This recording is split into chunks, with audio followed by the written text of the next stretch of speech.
आइए हम समझ लेते हैं कि परमाणु संख्या या परमाणु क्रमांक क्या है। तो मोसले के अनुसार, मोसले 1913 के अनुसार, परमाणु के नाभिक में उपस्थित, परमाणु के नाभिक में, देखिए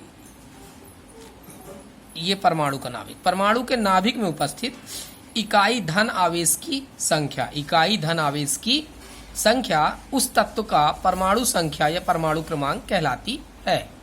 परमाणु संख्या को हम जेड से दर्शाते हैं। किससे दर्शाते हैं? जेड से। अब नाभिक में चूंकि क्या पाया जाता है? प्रोटॉन। और प्रोटॉन पे कौन सा आवेश होता है? इकाई धन आवेश होता है।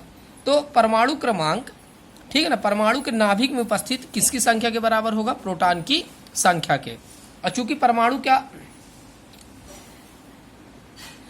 क्या होता है? उदासीन होता है। अतः परमाणु में प्रोटॉन की संख्या, ठीक है, इलेक्ट्रॉन की संख्या की क्या होगी? बराबर होगी, है ना। कुल मिला के हम कह सकते हैं कि परमाणु संख्या बराबर प्रोटॉन की संख्या बराबर इलेक्ट्रॉन की संख्या। क्लियर? अब हम समझ लेते हैं कि द्रव्यमान संख्या क्या है या द्रव्यमान अंक क्या है। देखिए कि परमाणु के नाभिक में प्रोटॉन के साथ न्यूट्रॉन भी होता है। तो परमाणु में प्रोटॉन व न्यूट्रॉन प्रत्येक का द्रव्यमान क्या माना जाता है? इकाई माना जाता है। क्या माना जाता है? तथा इलेक्ट्रॉन का द्रव्यमान नगण्य मानते हैं। ठीक है। अतः परमाणु का जो द्रव्यमान है किस पर निर्भर करता है? प्रोटॉन और न्यूट्रॉन की संख्या पर निर्भर करता है। और ये ही दोनों ही मूल कण परमाणु के नाभिक में पाए जाते हैं। तो परमाणु के नाभिक में उपस्थित प्रोटॉन तथा न्यूट्रॉन की संख्या का योग, प्रोटॉन तथा न्यूट्रॉन की संख्या का योग क्या कहलाता है? द्रव्यमान संख्या या द्रव्यमान अंक। और द्रव्यमान संख्या किससे दर्शाते हैं? ए से। किससे दर्शाते हैं? ए से दर्शाते हैं।